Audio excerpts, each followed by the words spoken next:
আমার সত্যিই জানা নেই কী ধরনের ইন্ডিপেন্ডেন্স ডে আমরা এবছরই সেলিব্রেট করলাম। সত্যি আমার জানা নেই। আমাদের মধ্যমগ্রামের চিত্র তোমরা সবাই দেখতেই পাচ্ছ।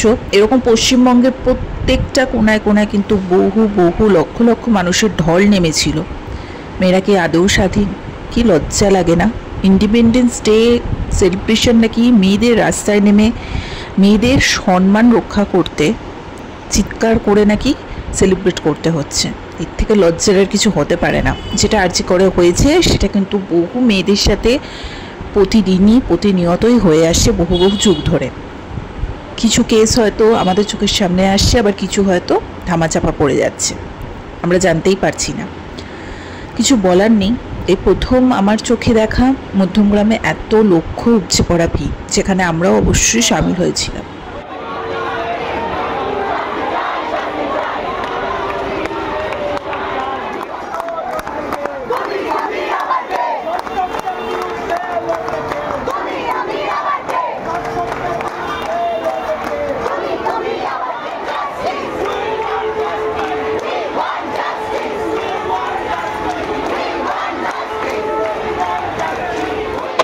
এত কিছুর পরেও একটাই কোয়েশ্চেন, আদেও কি কোনো কিছু বিচার পাবে?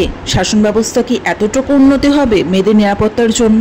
কিছুই জানি না। কিন্তু ওই যে অত ভাবনা চিন্তা করে রাস্তায় নামলে হবে না। তাই নিজেদের স্বার্থেই নিজেদেরকে রাস্তায় নামতে হবে। আমরা যে সব সময় নামতে পারবো সেটাও না। আশা রাখছি শাসন ব্যবস্থার উপর যাতে কঠোরতম কঠোর শাস্তি পায় ধর্ষকরা। কারণ প্রত্যেকের বাড়িতেই কিন্তু বোন, দিদি, মেয়ে সবাই আছে।